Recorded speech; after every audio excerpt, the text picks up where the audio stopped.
Hello friends, आज आपण भीम ॲपवर आपला नंबर न दाखवता UPI ID कसा क्रिएट करायचा ते पाहणार आहोत। तुम्ही जर बिझनेस करत असाल आणि UPI पेमेंट्स ॲक्सेप्ट करत असाल तर, आणि जर तुम्ही UPI वरून पेमेंट्स दुसऱ्या कुठल्याही दुकानात वगैरे असं स्कॅन करून करत असाल तरी देखील हा उपाय तुमच्यासाठी खूप चांगला आहे, कारण ह्यामुळे तुमचा नंबर सिक्युअर राहतो। तर सर्वप्रथम आपण इथे भीम ॲप ओपन केलेलं आहे।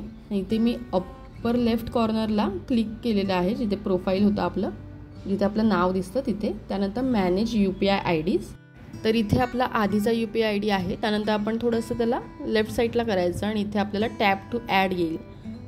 टॅप टू ॲड आल्यानंतर इथे तुम्ही पाहू शकता, please enter your physical UPI ID।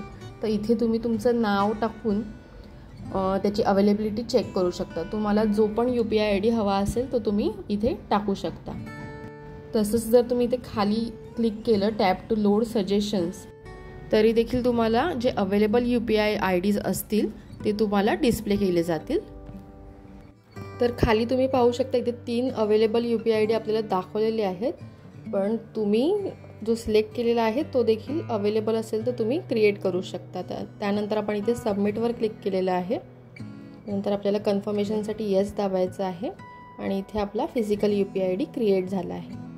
Video useful वाटला असेल तर शेअर करा, लाईक करा, आणि जर तुम्ही प्रथमच माझ्या चॅनलवर आला असाल तर सबस्क्राईब करा आणि बेल आयकॉनवर देखील क्लिक करा, ज्यामुळे तुम्हाला सर्वात आधी माझे व्हिडिओज पाहता येतील।